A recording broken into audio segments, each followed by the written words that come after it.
inginnya ada jalan lingkar utara.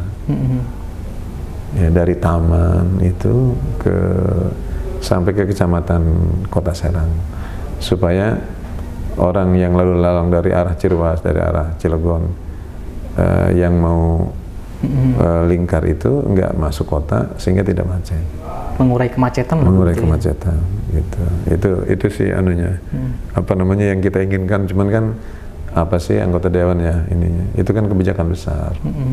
Harusnya gubernur gitu, untuk mengurangi kemacetan harus ada terobosan-terobosan baru, jalan-jalan baru. Sebab kalau enggak ini bisa macet. Seperti Jakarta, Kota Serang kapan-kapan. Harus ada alternatif.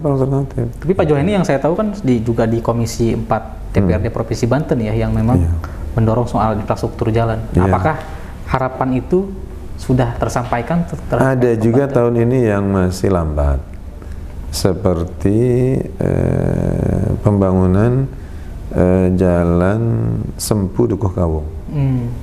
Itu Pemprov Banten ya? Pemprov Banten. Gitu. Terkendala, kenapa? Karena kinerja BPN ini masih perlu dorongan. Gitu. Jadi kan kalau pembebasan lahannya mah kan oleh BPN. Cuma kan sampai sekarang belum realisasi.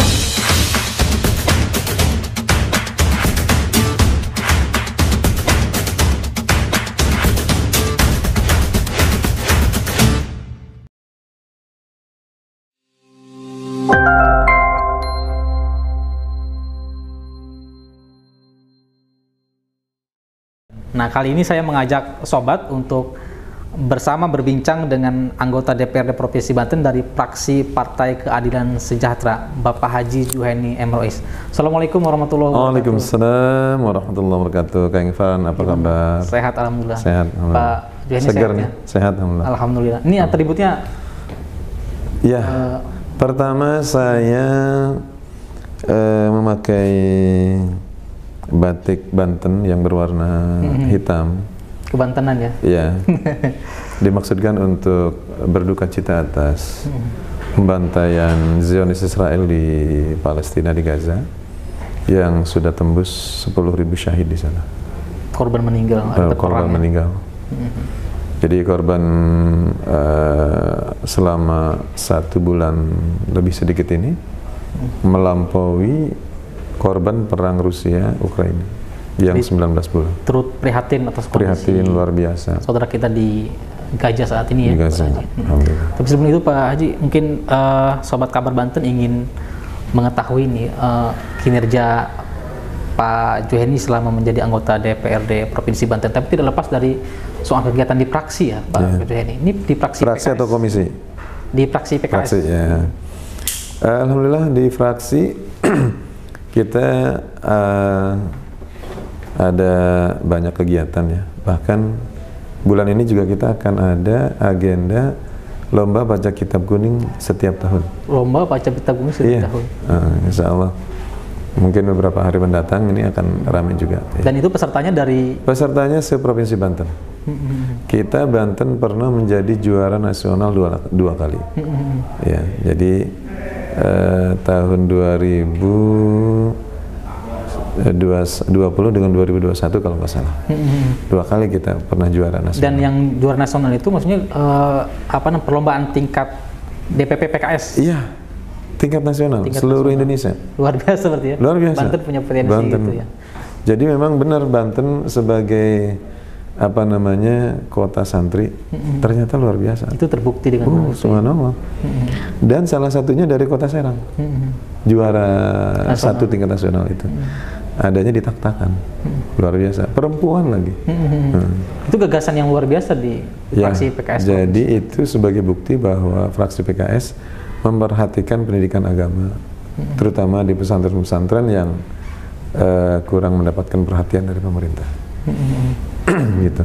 Salah satunya adalah ya dengan lomba baca kitab kuning. Jadi memotivasi kalangan pemuda pesantren di Provinsi Banten. Tapi apakah itu seleksinya langsung daftar ke fraksi PKS? Jadi daftar terus dari kabupaten kota diseleksi. Oh, melalui kabupaten kota terlebih dahulu. Mereka lomba di sana. Setelah itu juara satunya dilombakan di provinsi Banten. Diambil satu terbaik. Itu dalam proses kegiatannya melibatkan unsur apa saja tuh Pak Ketua? Yang penting adalah mereka para santri di bawah usia 25 tahun yang sudah mahir membaca kitab Fathul Mu'in. Fathul Mu'in itu udah, kalau calon kiai mah sudah standarnya sudah ya, standarnya itu. Jadi bukan santri sembarangan yang kegiatan di fraksi DPRD. Jadi dia sudah bisa buka lesehan untuk gubuk santri. Fraksi PKS menyelenggarakan kegiatan itu sudah berapa kali Pak itu? Waduh, subhanallah. Apa memang sudah rutin setiap tahun ya? Rutin setiap tahun.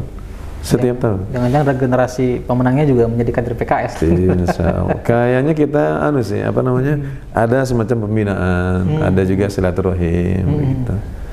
Ada kabar-kabari gitu. Jadi ada follow up ya setelah nggak ada, itu? Setiap ini harus begini nggak ada. Ya.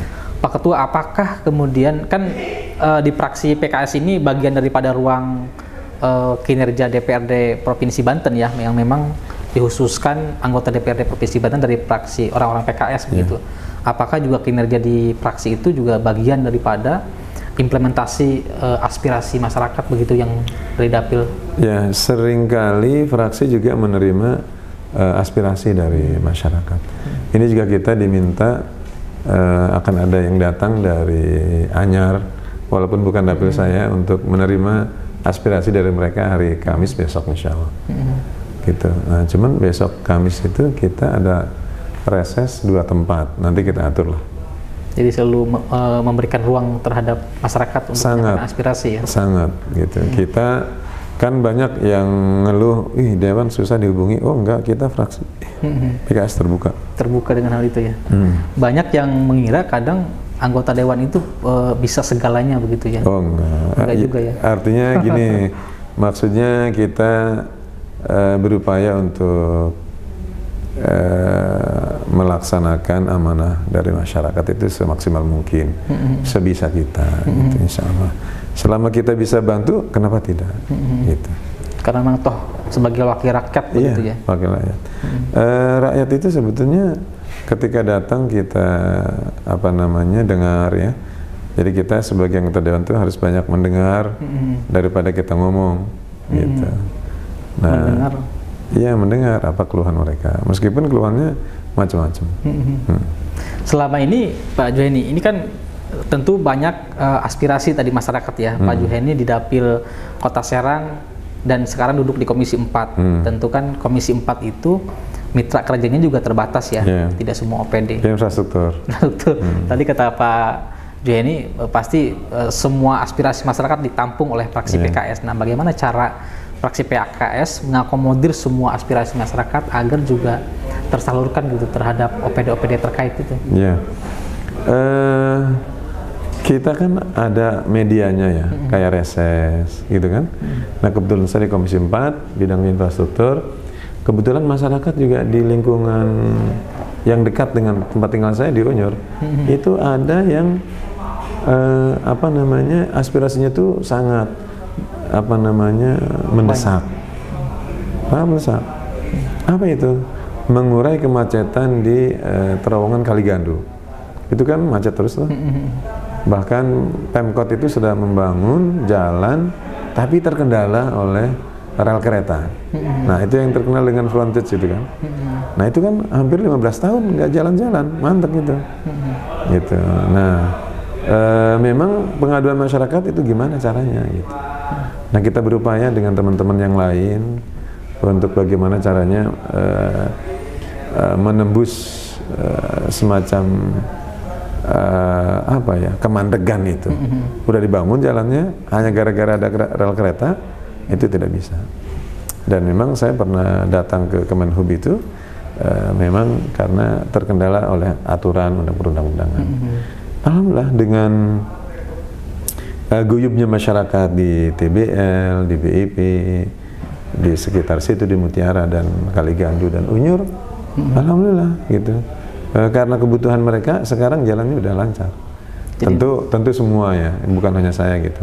Ada juga anggota dewan dari kota, dari pusat juga kita melibatkan, DPR RI dari pusat. Nah, jadi fraksi PKS sangat concern terkait dengan menyelesaikan masalah masyarakat seoptimal mungkin. Jadi tidak hanya berpatokan di fraksi PKS DPRD Banten ya, jadi PKS punya jaringan tersendiri di DPR RI-nya gitu. Ya, kita berupaya kalau kita nggak bisa, kita minta tolong DPR RI, gitu. Juga melibatkan DPRD Kota Serang, gitu. Jadi sinergi. Alhamdulillah dengan sinergi, ya terutama juga dengan Pemkotnya, dengan wali kotanya kita selalu komunikasi dengan Bapeda kotanya dengan Pemkot. Alhamdulillah, gitu.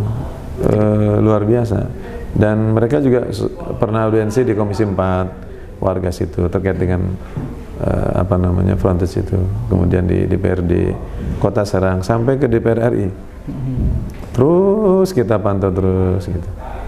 Alhamdulillah berjalan dengan sekarang udah lancar jalan frontage itu. Jadi aspirasi masyarakat sudah terrealisasi. Alhamdulillah gitu.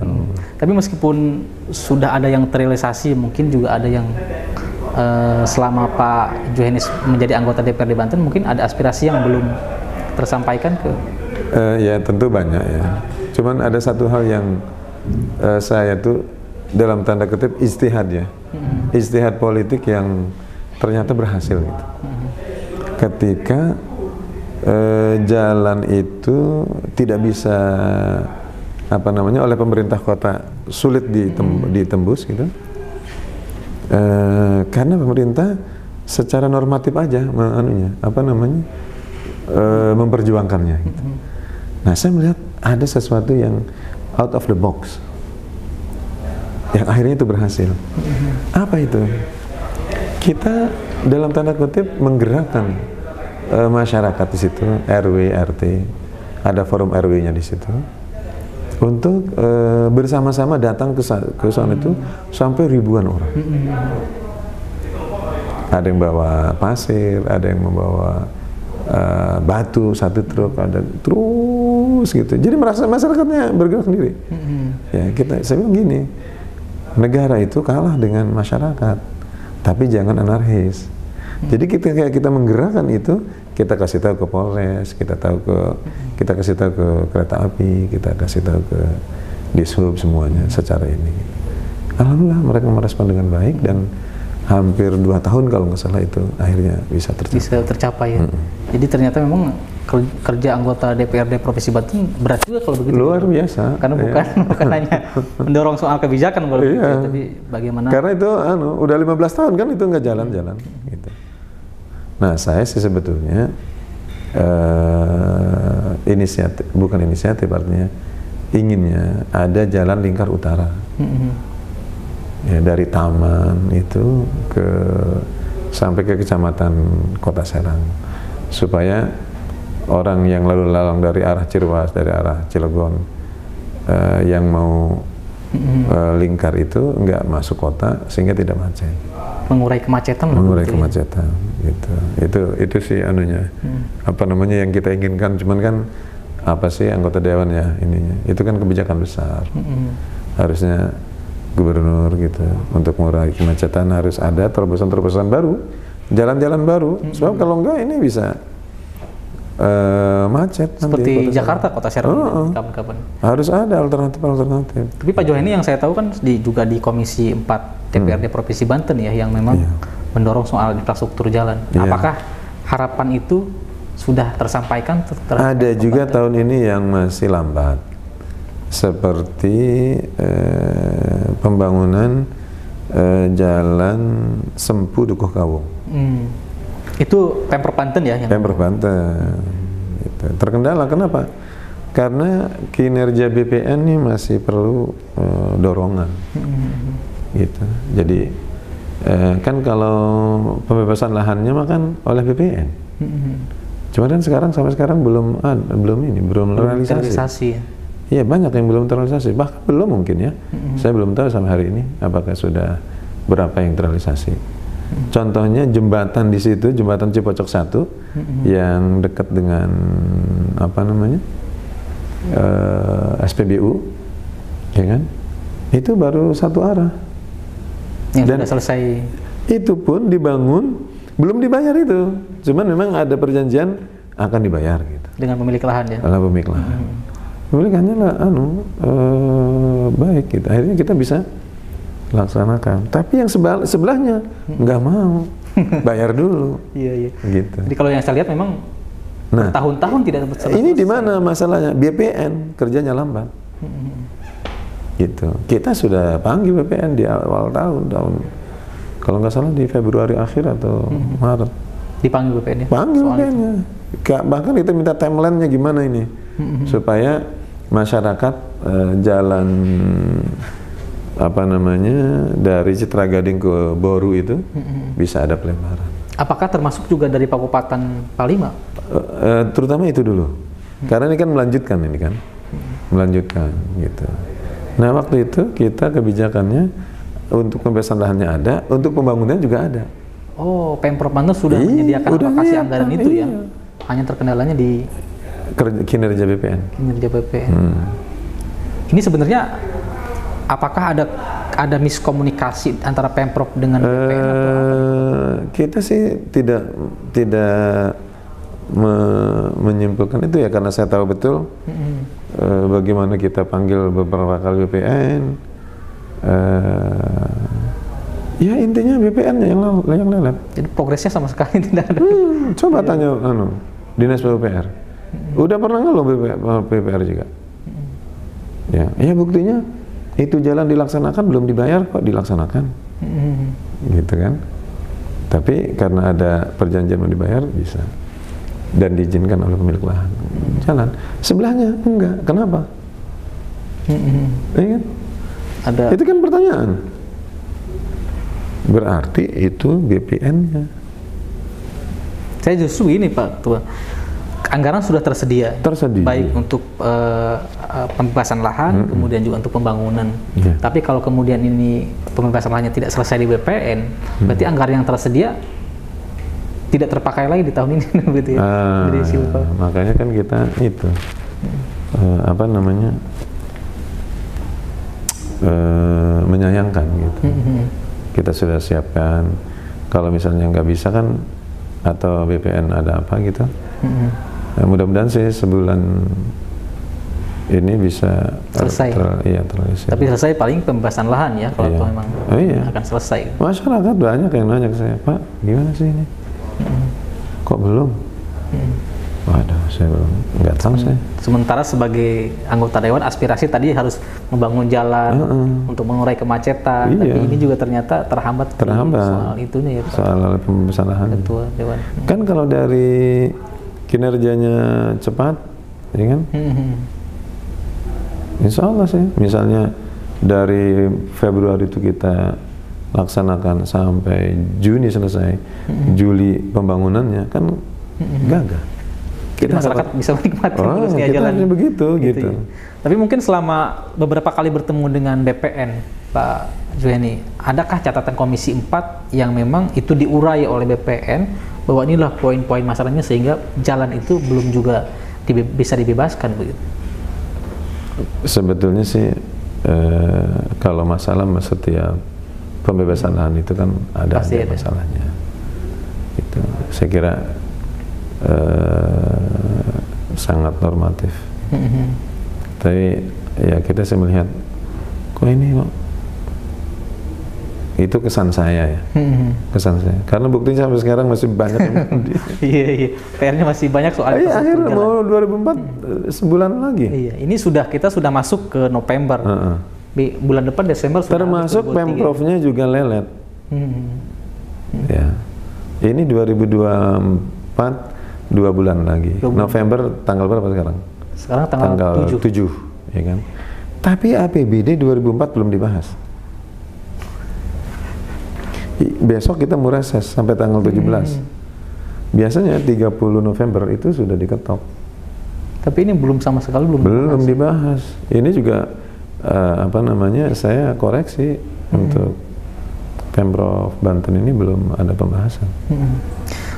Bicara soal APBD, apakah ada sejumlah proyek di tahun 2003, karena kan tadi pembebasan lahan saja sudah belum selesai.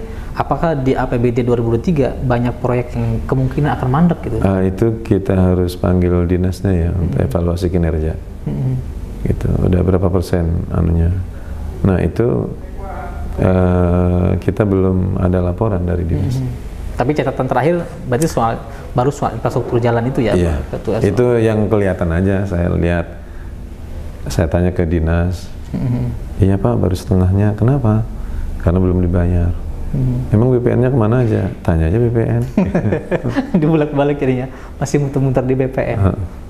Sebagai anggota Komisi 4 nih Pak Juheni, mungkin adakah saran untuk BPN dan juga Pemprov Banten begitu agar ini tidak berulang-ulang nih? Karena yang berdasarkan catatan Kabar Banten juga memang kan setiap tahun nih masalahnya di pembebasan lahan. Ya, jadi saya menghimbaunya gini, yassiru wala tu'assiru. Permudah, jangan dipersulit. Kalau sudah sesuai dengan aturan, ya jangan diblik-blok gitu, jangan dibikin masalah gitu. Sehingga jadi sulit. Orang kalau membuat masalah ya akan dipersulit oleh masalahnya sendiri. Akan rumit dengan sendirinya gitu ya. Udah yang mudah kita mudahkan gitu. Sehingga rakyat tuh menikmati pembangunan. Jangan ini silpanya gede lagi. Dan silpa itu karena masalahnya itu iya, juga. Kita nggak terserah gitu. Kalau berdasarkan hasil reses, mungkin bertemu dengan masyarakat, mungkin banyak mengeluh ya Pak? Itu kalau misalnya dinas, ya inilah variatif ya, ada yang kerjanya ada yang lambat gitu. SDM. SDM. Ini lagi-lagi SDM yang perlu, yang menurut Pak Juheni harus diperbaiki mungkin ya.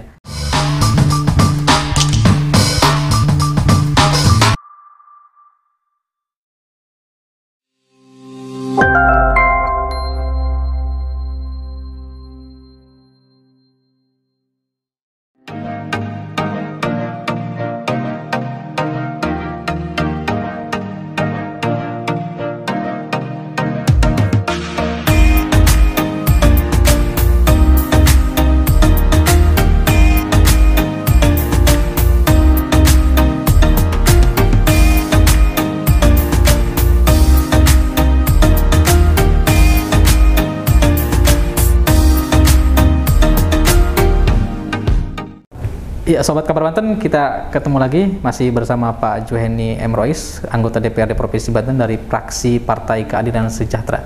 Pak Juheni tadi sudah berbincang soal kondisi infrastruktur jalan di Provinsi Banten ya. Mungkin ada closing statement atau harapan, tadi sudah harapan terhadap Provinsi Banten.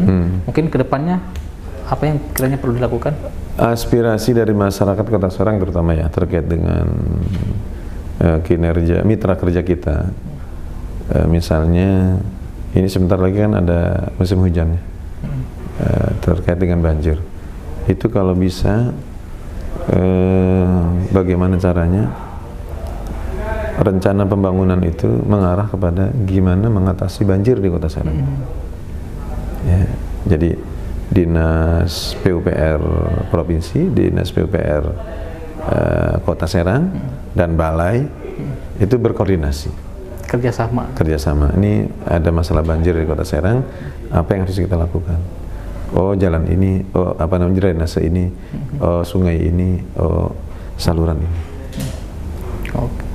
Siap. Itu ya saya kira bagus kayak gitu. Terima kasih Pak Juheni. Terima kasih. Berbincang dengan podcast Kabar Banten hari ini. Sama-sama. Kita doakan saudara kita yang di Palestina juga. Ya, amin. Allahumma izzal Islam muslimin. Sobat Kabar Banten, itulah perbincangan saya dengan anggota DPRD Provinsi Banten, Bapak Juheni M. Rois dari fraksi Partai Keadilan Sejahtera. Saksikan terus program podcast Kabar Banten. Assalamualaikum warahmatullahi wabarakatuh. Waalaikumsalam.